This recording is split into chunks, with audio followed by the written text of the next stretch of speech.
slides reshared and all that good stuff, right? All Are right. you able to give me the share slide access?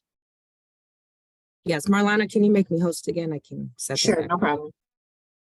Well, while we get ready with the slides, I would like to say I was very, very impressed by all the knowledge shared on the chat.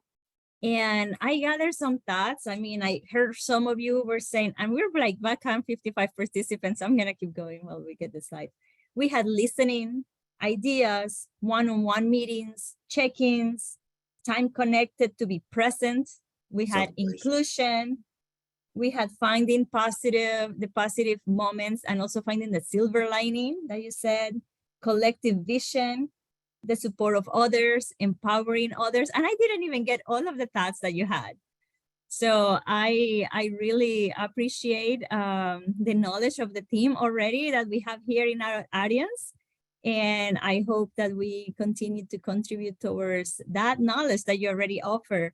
But also excited to tell you how we got to do this at our team. So we were talking about the principles, growth, trust, and DEI. And I believe I was by trust, exercising effective communication and interpersonal skills while leading by example. And of course, DEI, which is in our work, and really embedded in all the practices and integrating DEI and inclusion in everything that we do, from programming to people interactions or our impact on campus and beyond. So on the next slide, and I really appreciate that everybody just got back on so quickly, and I'm just delighted to be here again. So you may wonder, how do we actually cultivate this growth, trust, and DEI? What is it that we do? And in this, I think for every area, we have very specific, almost like processes and steps. So we'll work through some of them. And also anyone who's interested in how we got to this point, because every team might be different and your principles and your themes might be different, you'll also be able to work through that. All right, so the next slide, we're going to tell you about growth. And then we'll show you a video at the end. So for growth, we foster continuous growth and development for ourselves and our teams. And this is really, I believe, I would say, I don't know, all of them are important, but this is core for CEO because we maintain a very healthy, affirming, and professional space at CEO in which we can provide and receive feedback. It's a strengths-based approach because of our fearless leader, Dr. Lijana, and her approach. I think that has been key for us to be able to really take advantage, I would say, of all the expertise in the room and really based it on that. And we're also very careful, and I would say intentional, about celebrating big but also small progress that our team or individuals make. The other part of growth is, and I'm talking too fast, please stop me. And if you have questions also, please go ahead. We leverage the strengths of our team and lean on them for their guidance and support. And in this, we really believe about how our team, especially the leadership team, remains flexible when scheduling, but also either prioritizing or deprioritizing projects. And I think in this is very important to not only be able to be in these conversations, but also having the rest of the team as a backup, or even doing cross-training, or being able to build capacity with teams so we are able to do that more effectively. It's not just about providing flexibility, but also that support. And we really try to be thoughtful whenever possible. We have a very busy team, but also a team that is very nurturing. So high expectations with the nurturing, I think that's how it's working. And the other part of growth is that we highlight and elevate the work of our team members intentionally across campus and beyond.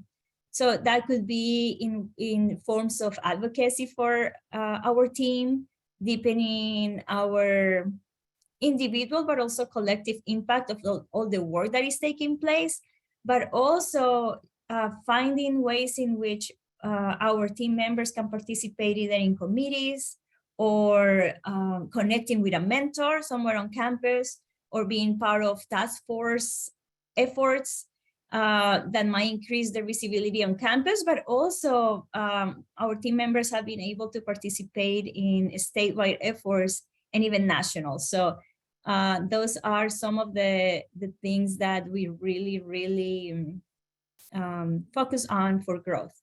The video that we have is very special, and it's just a few minutes, but I want to share it with you because it's regarding our Gear Up program.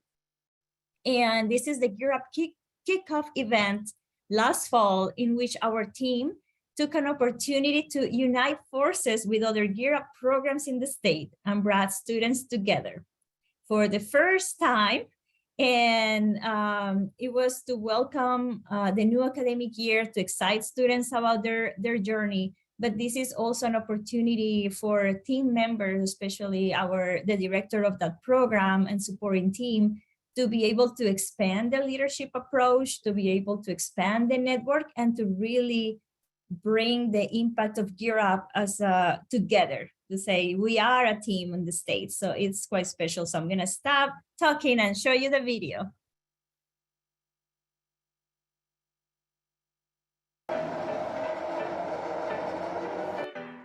Today, we were able to host the first ever Michigan Gear Up Kickoff to College event. It's a lot of collaboration with different schools that are partnering with different high schools and ninth graders here in Detroit. We're bringing 5 universities together within the state of Michigan's Gear Up family. We're celebrating the students.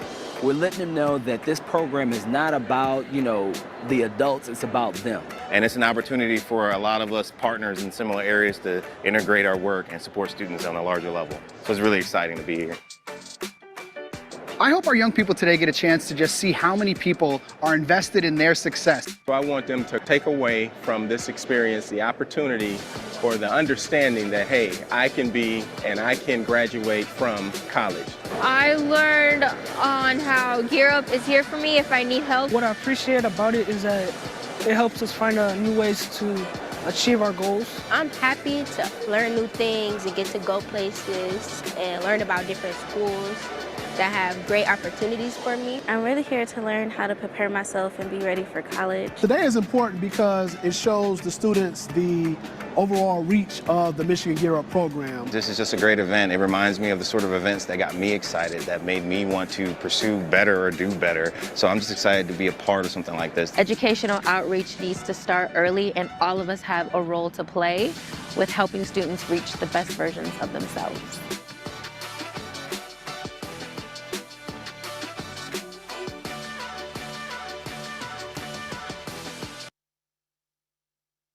Awesome. Thank you. Did you feel the energy, I hope, through the video? I know we're virtual, but I really hope that you feel the students also. And this is, so in thinking about the strengths approach, we have a very strong marketing and communications team that works with every single team at CEO. And these images, even the PowerPoint today, everything that we do is really also inspiring that vision that connects all of us, and that really, to say it, I would say, to say it this way, makes us look good when we are not only presenting today, but really when we are interacting with our communities, when we're interacting with the schools, when we're interacting and inspiring students. So I think it's always like trying to find that strength in every team to come together. So the next slides, we'll talk about trust.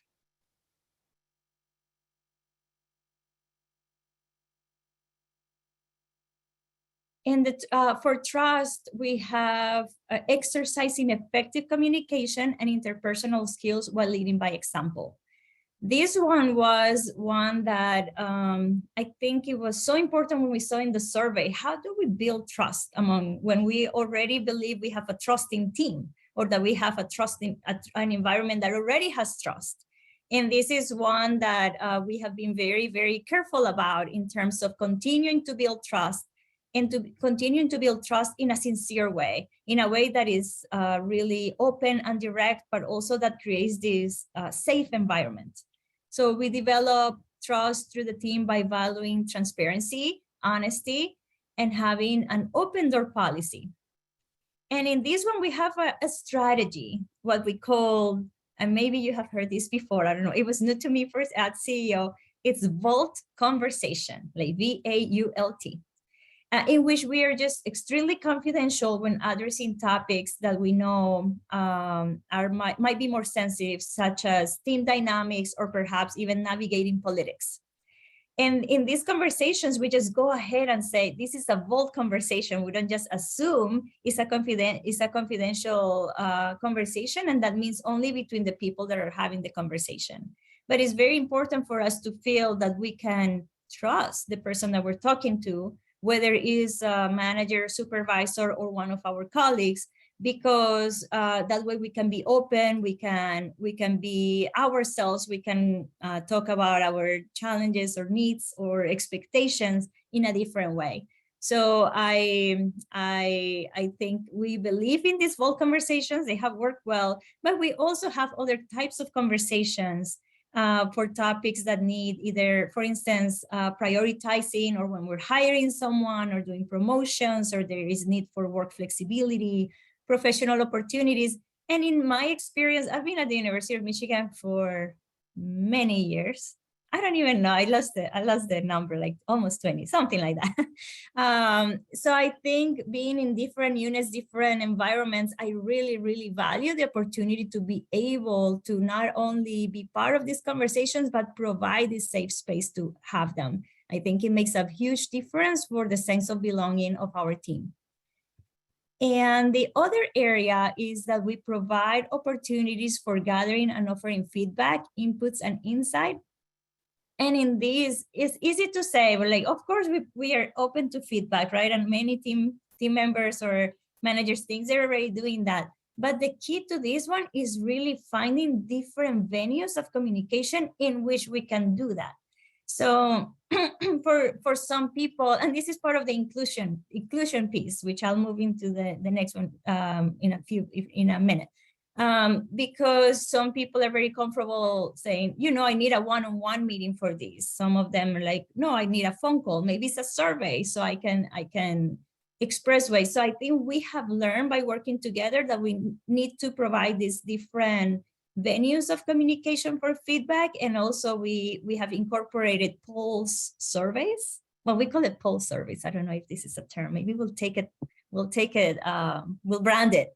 But in this way, we just need to know how the team is feeling, how the team is thinking. If there is a particular concern, it's very important for us.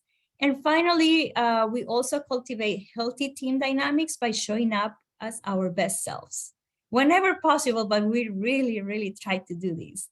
And in this, I think is very important, as Kim explained before, our wellness approach. If I'm not feeling well, leadership try not to be there, and we all want to be there, and we have a very motivated team. But I think it's as role models, being able to also showcase that we're practicing our wellness, practicing, our self-care, and also being mindful of our own energy and how it impacts the team environment. Because as leaders and as just humans, as people, we know we all have something going on, I think. So coming in and being able to trust the leadership team has been very important. The Friday meetings have been very important, but also being there for the rest of the team. So if I show up to the team meeting already, charged with many things that are going on, I think I'm not offering my best self to the team and how to support them in that point. And that's the responsibility that we take as leaders, we believe. We have a video for this one, and this is an example of how we trust our team's expertise and how we trust all the work that we do for mentorship and training. Because in this case, this video is for the outstanding work of our college advisors through the MCAC program, which Michael Turner leads. And Michael will be with you in a few minutes and will tell you a little bit more about it during session 3. But with this team, we expect that we do all this work with the team that we're talking about today, but we really hope that they are applying the same in their work. so that when they're talking to high school students with their school partners, they're also applying these principles and they're also applying this approach. So here is an example of how we trust our team's expertise.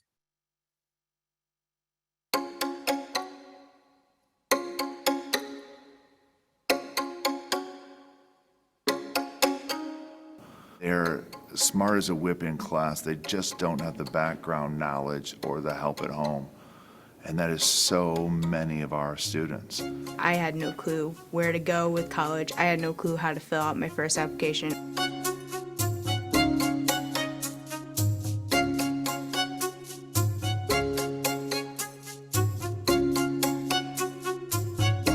We serve an underserved population and an under-resourced population. We don't have the time to spend just going over college applications and scholarships. The college advising program solves a lot of those issues for us. I'm extremely appreciative of this program and the way it impacted me when I was in high school, and I'm very happy that I can give back now. I am pretty close in age, and I often feel like a big brother role for a lot of these students. The first thoughts I have about college when I came, for me, it was impossible. The word impossible in my mind. I've been an unaccompanied youth since I was 16. Mr. LaRosa helped me to find a stable living situation. Our applicants tend to be students that have gone through similar experiences as the students in our schools. So then it becomes this very personalized, individualized approach. And I think that's what makes the program pretty unique. Me and Mr. Del Rosa, we connected through the Promise Scholarship, and he kind of helped guide me through it and get me through that process of competing for it and receiving it. He was also like a first-generation student. Thanks to him, I had the confidence to keep going. Thanks to Mr. LaRosa, I was able to apply for Hope College and be accepted there, and also to get a lot of scholarships. It's really just a matter of helping them realize what opportunities are out there and that they are not that different from all the other kids whose parents may have those resources or have that family history of college. I was like, I'm not going to college. But then she started telling me more about it, and she started introducing opportunities to me, giving me more confidence. She really strives to get to know every student and help them find a path. What's amazing about this program is that it's not just about the University of Michigan, right? Like the work that a college advisor does is, what do you want next? It's not a recruitment leg. It's really about outreach and making sure that things are equitable. Communities have the resources so that students, no matter what their background is, they're able to map out some sort of strategy. We have hundreds of kids that wouldn't have gone to college, wouldn't have reached their fullest potential without this program. If not for Miss Pierce, I wouldn't have a future plan. Because of Miss Pierce, I'm going to college. Awesome, thank you. And I hope you enjoyed that one as well as another example of the amazing work taking place and that trust in very young professional changing lives, informing, engaging, and inspiring youth, as we believe we should do. So our next principle is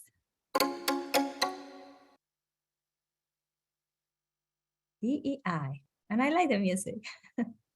All right, DEI, practicing and integrating diversity, equity, and inclusion values in our work. And for DEI, I mean, just like the university is empowering us to really apply and practice DEI efforts in our work, we really do believe and are committed to enhancing our self-awareness in DEI, our self-care and continuous learning. So we are also serving as role models for life and work harmony, and the integration of these practices for wellness, self-care, and finding that in our own programming or our meetings, in our interactions, and how we're presenting ourselves. We're also, it's very important for us to continue to learn about DEI needs and trends and effective practices for communication, because we might feel like being in a DEI environment. We are part of ODE. We are all of our team members have different levels of expertise, but they are experts in DEI, that we already know a lot, but we also have a lot more to learn. So I think that's something that it comes very strongly and very important from our leadership. We also strive to create a sense of belonging, not only in CEO, but also all day at U of M. And we just really are hoping to encourage always our team members to be champions of diversity and to be able to have and talk about different experiences, different ideas and ways of thinking, and being able to do that effectively. And another part of it is that we thoughtfully integrate DEI into our work and through our collaborations. So we do believe in a servant leadership approach, but we also are increasing our skills for always like being able to be flexible and also have the capacity to be adaptable depending on what's happening. And this was demonstrated with the pandemic. I mean, it changes, but even now, just the small shifts, being very, very attentive of how we're really applying our DEI efforts, but also how we're all training our team, how we're motivating our team, how we are just keeping attention in just the most simple conversations. And for this one, we have another awesome video that I think you'll love. And this is about our CASA ambassadors, our students who are our college access and success ambassadors, who are doing our campus tours, who are inspiring students coming from many different schools throughout the year, who are also providing workshops and are leaders on campus. So I hope you enjoy this, as you will see how in their presentations, and as you get to know them throughout the video, how they really believe in DEI and why it's so important to them.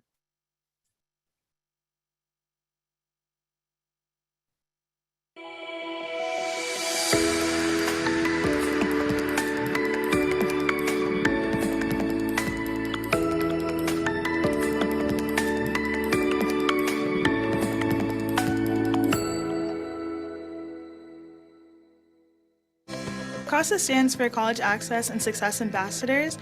We serve under the Center for Educational Outreach under the University of Michigan. We provide students who come to visit the University of Michigan with information through student panels, college presentations, and then also college tours. Our impact is really oriented towards bridging the knowledge gap for students who come from communities that don't necessarily have the resources or historically have had the opportunity to be able to come to college or have access to any type of higher education. I'm a student with a disability. I require a lot of accommodations in certain academic spaces and some professional spaces as well. You know, as I had gotten into college and I had kind of started coming here, I saw that there was a very clear gap in knowledge amongst a lot of people, and I wanted to do something about it. My background, I definitely fell under like the lower middle class, and so that led to my parents not being able to pay for my education. And I feel like through this open communication almost, we show them that we had some struggles when we got here, and it doesn't matter whether your parents can pay for college or not, you can do it. You know, there are people and resources out there to help you get to where you want to be, as long as you want to do it. I grew up as one of the few Black girls in a predominantly white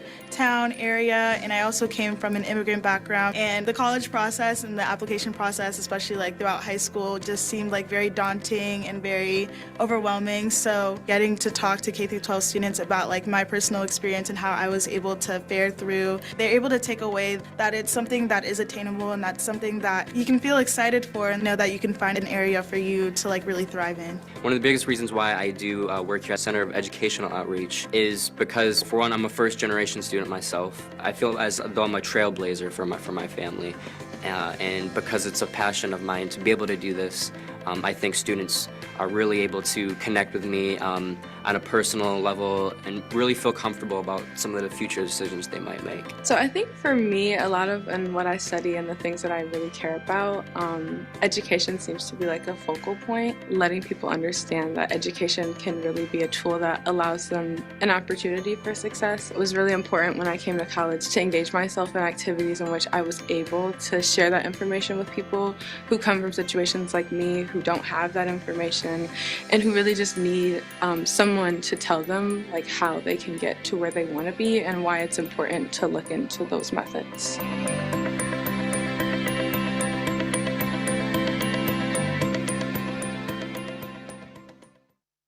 Yes, I know you're clapping back there. I don't hear you, but I know you are, because our students are amazing and are so inspiring. I think this is a great example of DEI at its best when we have our own student leaders really showcasing all these values and inspiring students out there everywhere they go, not just when they're working at CEO. So we're very, very proud of our team of students as well. I want to take a pause really quick to see if you have any questions. It's hard for me to see the chat, but I didn't know if there are any questions that you have so far before we jump into the next slide. Catalina, it doesn't look like we have any reactions to the videos. questions. Yeah, I was going to say, it doesn't look like we have any questions, just reactions to the videos, people sharing. Awesome. They appreciate them. You know, the courageousness of the students sharing and the vulnerability of all that. So no questions so far, just comments. Thank you. Thank you, Marlana. I really appreciate the emojis and the love in the chat that I'm seeing come up. So for the next slide, and I'll go, this one we'll go through quickly because I know you want to hear from Michael Turner, who will tell you about all the team structures and how that works. But just a couple of, three examples of individual leadership practices for motivating an already high-performing team. And I think we already mentioned this, but I wanted you to think about all the strategies and the principles that we talked about at the team level mostly. And these ones are some that can be applied just at the individual level and understanding everybody's like style and needs. So one is a strategic prioritization of prioritization of projects. And that one is really when we're prioritizing or deprioritizing projects. And I talked a little bit about that in terms of we need to build capacity around our team members to be able to do that effectively. The other one is personal and professional growth, and really thinking about in our one-on-one meetings or team meetings, but especially the one-on-ones, thinking about what areas our team members are interested in learning more about, or if we identify an area that might help them through their professional growth. It could be communication skills that we really are recommending how to do that, or perhaps encouraging someone to present at a conference and gain some public speaking experience or expertise. And the identity work and self-awareness is something that also is at the individual level and something that we really try to work on directly and very intentionally. Yes, and we'll touch on this a little bit more, but just wanted to give you some examples on first the team and now the individual level. And we're ready for session 3.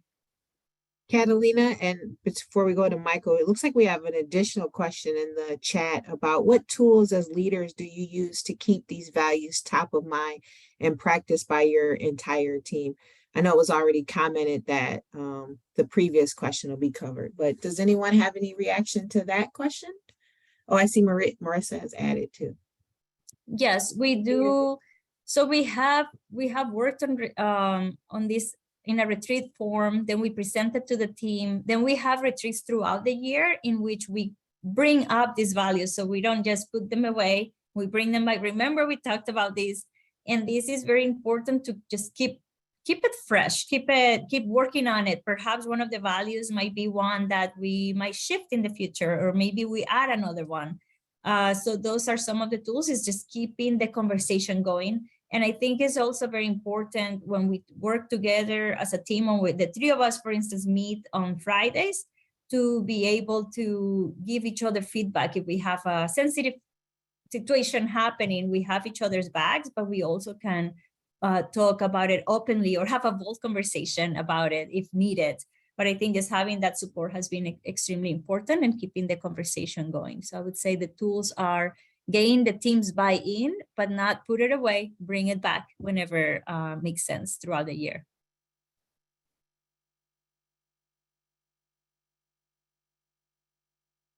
Michael, it sounds like you're up. All right, let's go on to the next slide. So I'm going to talk a little bit about team structures, and then this will also connect to something I'll talk a little bit later about in regards to our rituals. So this, again, what I appreciate about what Kim and Kathleen is naming is there was a need that came out of our experience with COVID. You know what I mean? It impacted us, our community partners, our students, everyone. So how much time do you need together? Right? If done well and aligned with team needs, it may be more than you think. There were meetings that were birthed out of the COVID space that we decided to keep because of, how it improve some of our functions. Some of these examples that we have here are our weekly all CEO staff meetings. This is something we were doing consistently previous. We meet on Wednesdays. Everyone is expected to be in the office. It's a time for us all to connect and be in space together. This is very important when trying to maintain those things that Catalina mentioned around trust and growth. CEO Connects. This was another opportunity to create this space where our teams can connect. It's very difficult now in this new normal where things are hybrid, folks are meeting virtually and in person. So how do you carve out this space when you're trying to encourage these organic connections? That's what CEO Connect serves as. We have special team meetings. You just heard a myriad of different programs, from MCAC to Gear Up to even some of our internal things as it relates to our CASA students. And those things need time for you to see the sort of articulation and messaging to be consistent. We have to come together to meet about these things. Supervisors, plannings, and retreats. This is what was mentioned earlier. A lot of the things you see in structures were birthed outside of in those Friday meetings and us sitting down, being intentional on how do we get through this time of COVID? How do we continue to build and cultivate trust? Planning and restorative retreats. What I would love about our office is this ability, and I'm going to say it again later when we get to section 3, this ability to react in real time.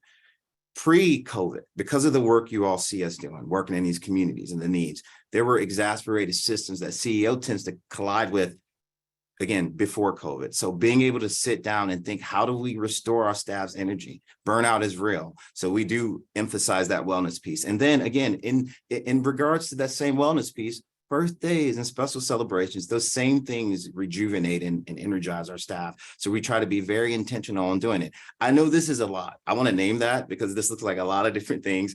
So again, when it comes to us sitting down on those Fridays and trying to be intentional on how do we do this and not burn out the staff with all of these things, right? And as we go through the rest of the presentation, we'll start talking about some of those approaches. Next slide, please.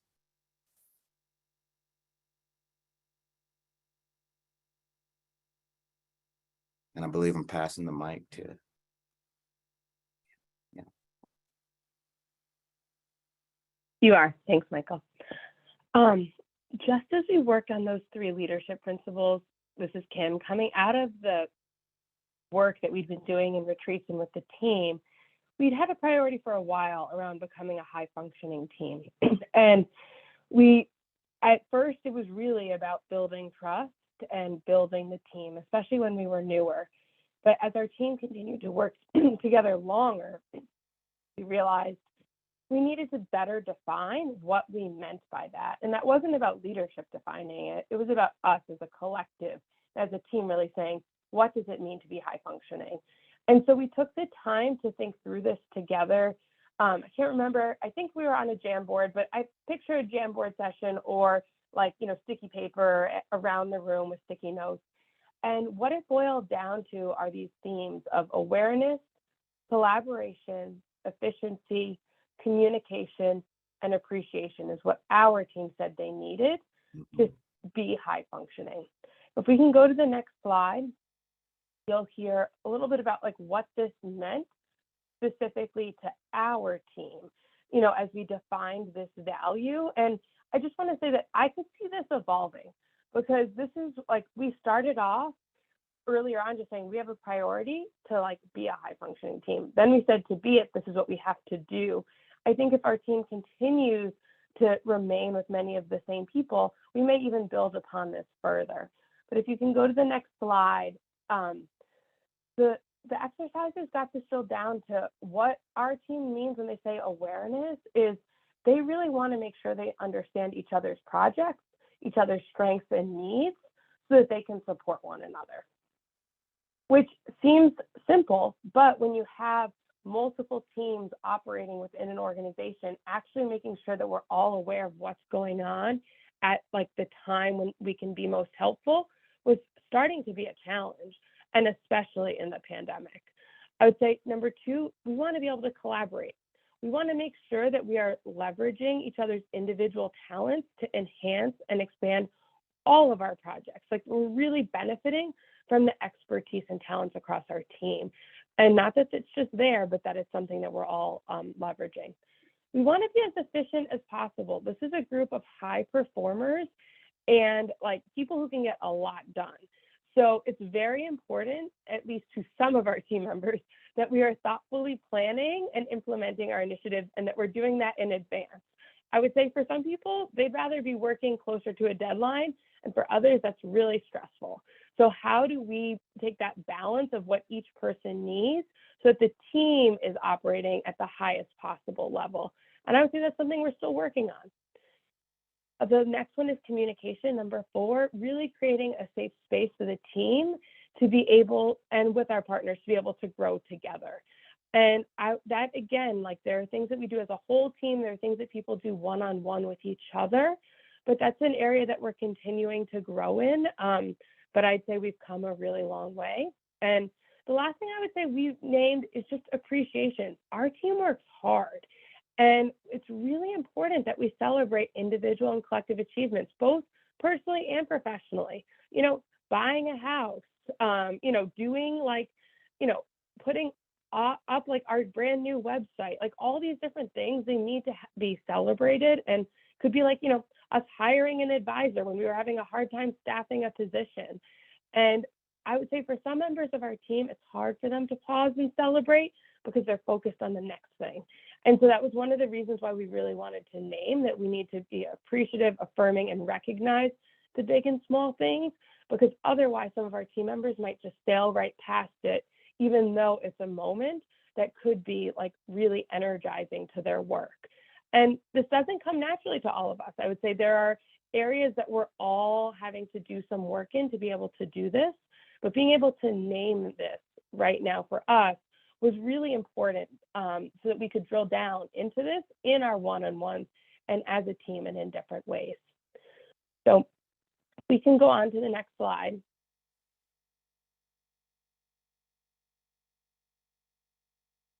Michael's going to talk to you a little bit about check-ins and meeting rituals, and then we will end with a little bit of data because I know there's a question about that too. So just know that is coming.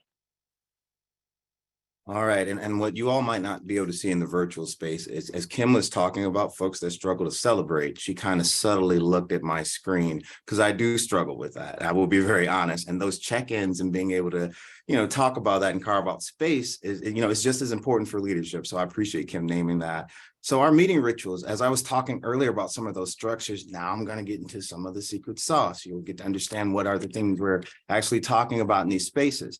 So our weekly one-on-one check-ins, both personal and professional, we have found, and this is all the staff, and when I'm talking about our advisors, CASA ambassadors, Kim, Catalina, and I, having space for that personal and professional is very important. And what that means is some intentionality as going in as a leader and being sure that there is some earmarked space for that professional and personal. It's something that we found is very helpful. I love that Kim mentioned when someone's buying a house, the only reason we know these things is because we're also carving out space and time for that.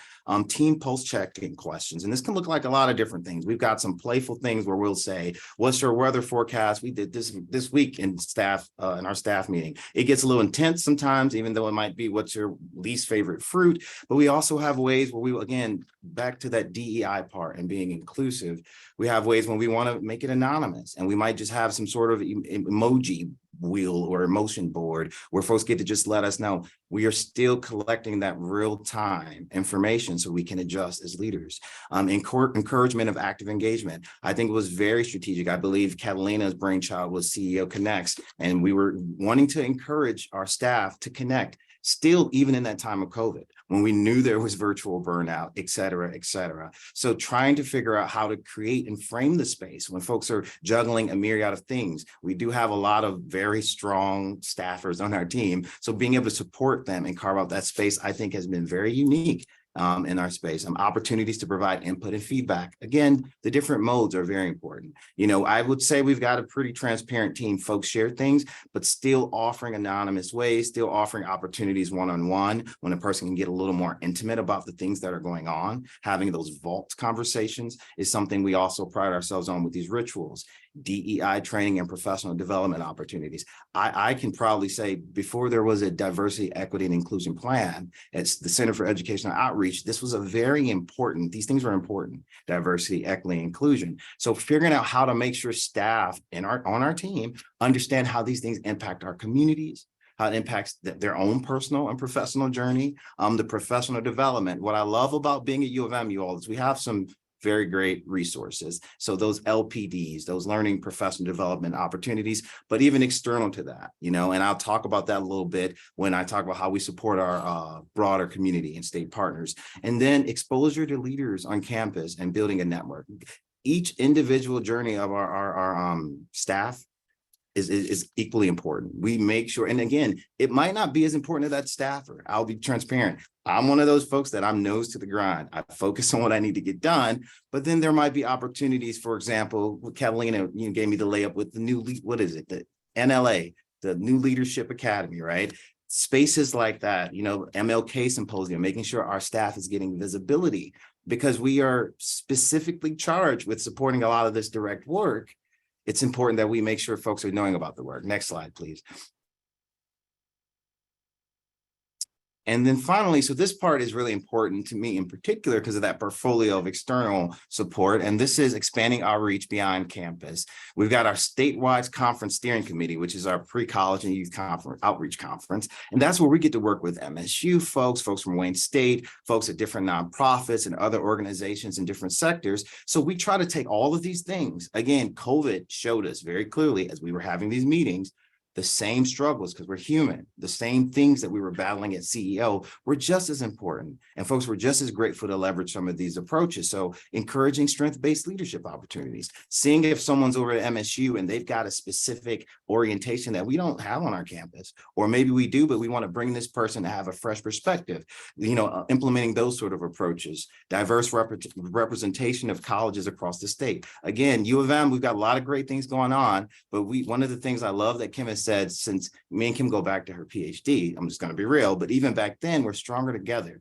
So how do we also empower these folks across the state to continue to do the work? Some of this got a lot more intentional during COVID because we saw our partners struggling, but I'm very glad that we dig deeper into the space. And then intentional relationship and trust building. A lot of the things I just said help us naturally, organically do this part. Checking in with our partners when we're talking to them externally one-on-one and not just diving into the work, which is easy. Again, especially during COVID, it was very easy, but saying, how are you really doing? This is a heavy time, you know, okay, let's talk about this. And this is what's working for us and our team.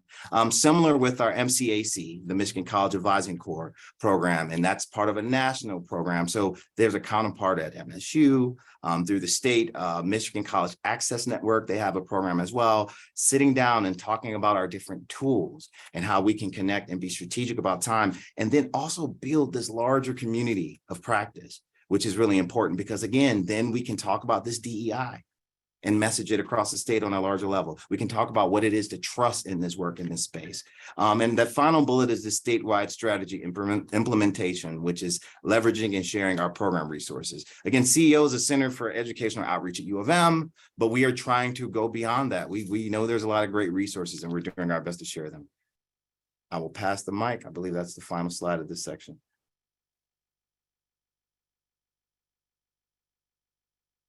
Thanks, Michael. Before we dive into this last section, we realized we missed a Zoom engagement opportunity, which was supposed to be on slide 13. So we do want to give you a chance to share one of your top leadership practices when working with teams, something that's tried and true from your own repertoire. It could be something you do or something that your leadership does that you really value. So we're going to take about a minute to get the Zoom chat going and to hear some ideas from each other, and then we'll wrap things up and open it up again for any additional questions.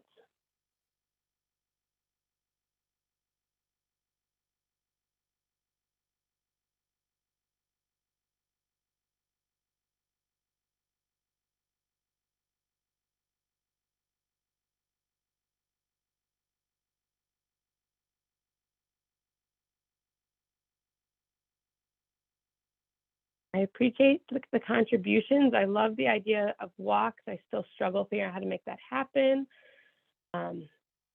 Here's some expressing gratitude. I know there are more good ideas out there. Give them to us.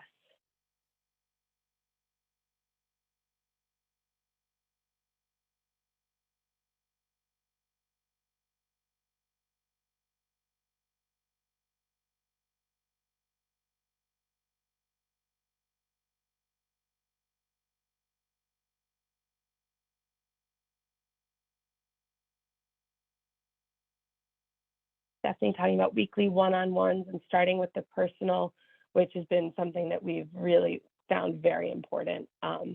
We've even started doing bi-weekly one-on-ones for our college advisors, which we hadn't done in the past, but has really been game-changing.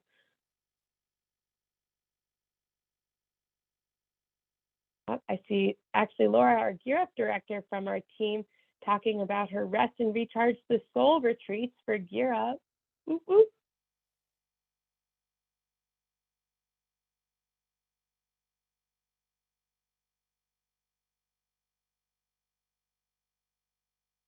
So please continue to contribute in the chat. We're just going to share a little bit to wrap us up and then open it up for Q&A, which can be in the chat or aloud.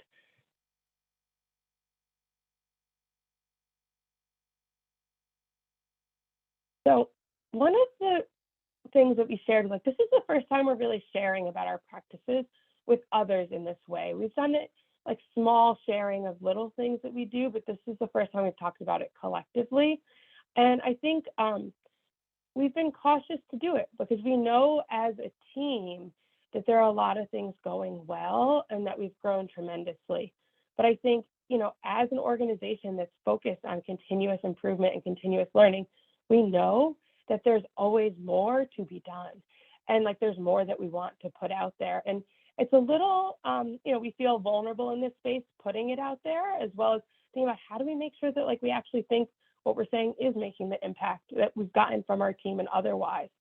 So we're going to go to the next slide and we're going to share a little bit of data with you all because we have had all of these informal collection processes over time. I saw a question about how big our organization is, and you can see that what Marissa put in the chat, we basically have about 30 people when you can include our college advisors and full-time staff, and then we have students as well. One of the ways that we were able to get a sense of how things were working is actually using the DEI climate survey. Some of you may have been able to get unit reports. It is an additional charge and you do have to have 10 people in your unit, but we have found it really helpful to get the data broken down by our unit. And so if you haven't done that and you're interested, we are happy to connect you with the folks that can help make that happen. But what we learned was that in our unit, 91.7% of the staff were satisfied with the climate in the unit, as well as there are these dimensions on a 5-point scale around campus climate in the unit, and every single one of them was more favorable in our campus unit compared to the campus-wide data. And that were things that were like friendly, respectful, collegial, collaborative, cooperative, supportive, welcoming, as well as non-racist, diverse, non-sexist, non-homophobic, non-transphobic, non-ageist. And so when we started looking at the data, we were pleased, but we also knew there was still to be done. I think in any time you're looking, you're seeing like, here are some highlights, but here's some more to do. We're going to share a little bit more of areas that we were really proud of that we think are, you know, related to this work. If we can go to the next slide.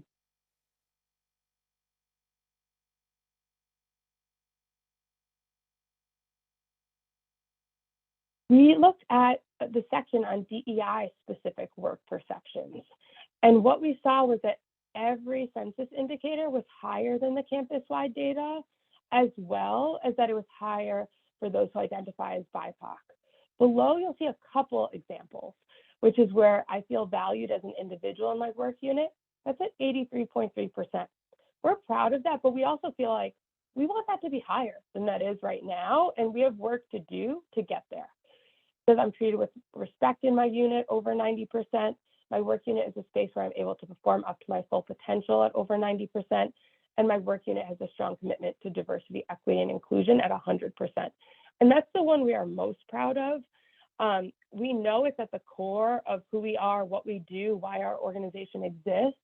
But to know that everybody on the staff feels that very strong commitment is really, I think, a testament to the work that we do and the work that we do together. So with that, we're going to go to our last slide to give people a chance to sort of sum up, what you're thinking about today, and share in the chat, like one thing you either learned today or that has been part of your practice that you want to apply in your leadership practice, in the next month or sort of moving forward. And we do also want to open it up for questions. We have a little bit less than 10 minutes. So if there are questions, comments, feedback, if you have ideas for us, we welcome it all. I would say this is our last chance together. So if there's something you want to put in the chat or aloud, we welcome it. But we just want to thank you for the chance to really share about our work and to spend the time together this morning. Our time is really precious. To have 60 people show up for an 8:30 session really, I think speaks to all of us wanting to have the strongest possible teams. We're looking for support. So we're happy to support you, and we welcome your support as well.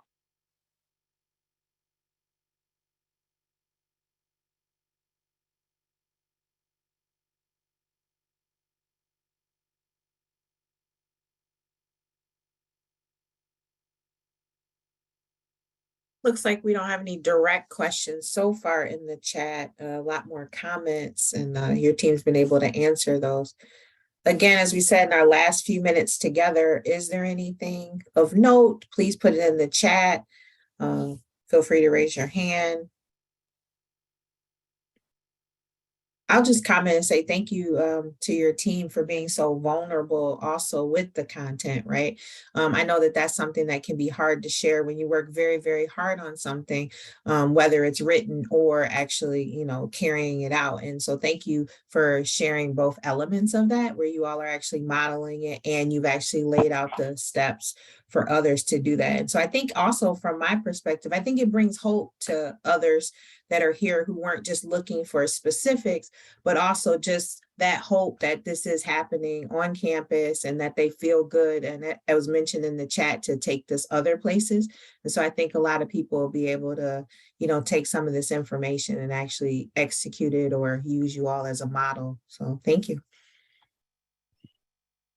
We have a question from Stephanie. It says, what changes are you looking to make to improve in the future?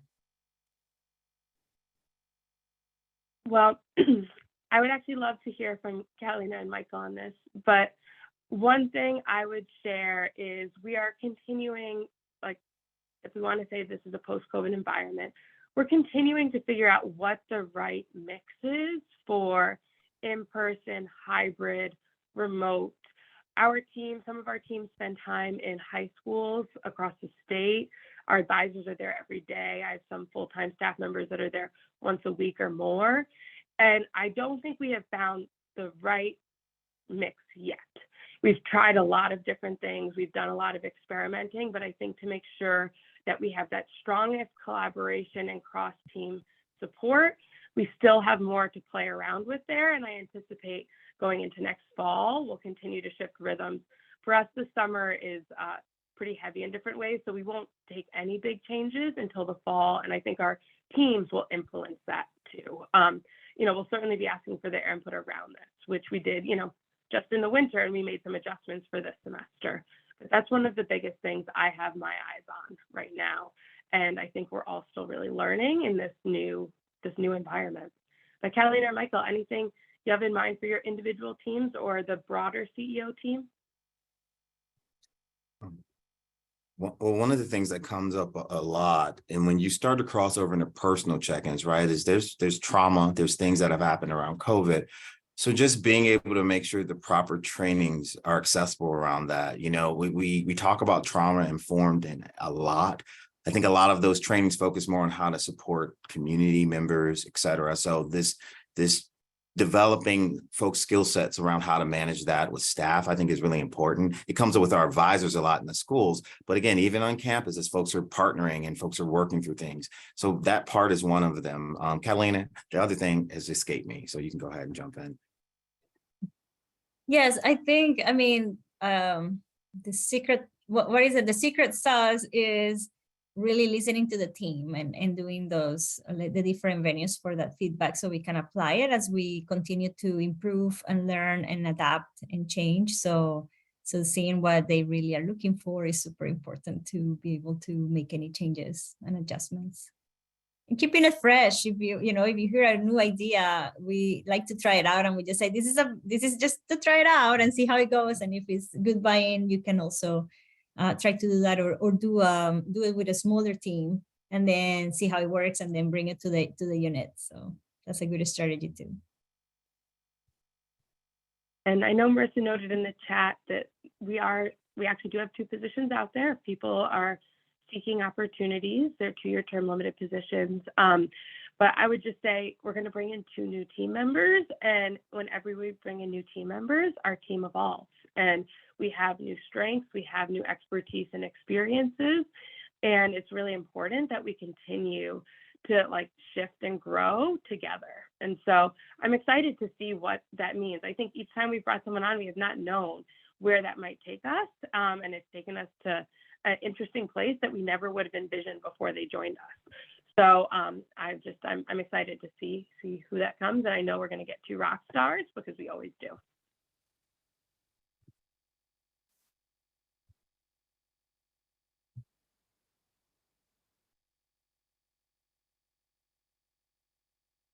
I see the comment in the chat about taking risks, and one thing I'll just mention with the team of high performers is it can be really hard for people to take risks when they have really high expectations for themselves. And so 2 ways we've approached that are, one, like we call everything a pilot, or we talk about doing things in draft mode to try to like reduce people's anxiety or expectations around it.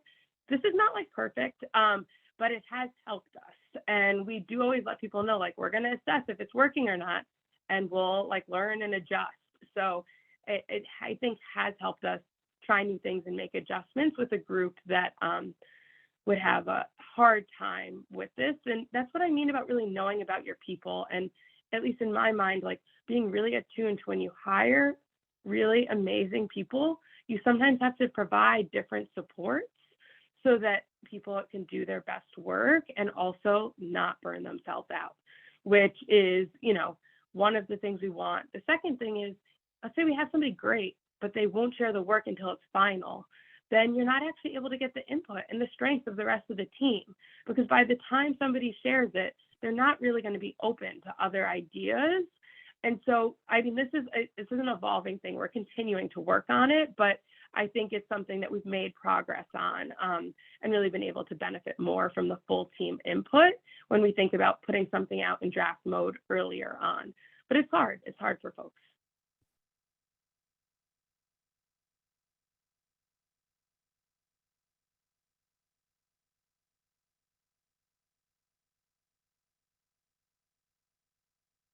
Again, we just want to say thank you so much for joining us this morning and for the really active contributions in the chat.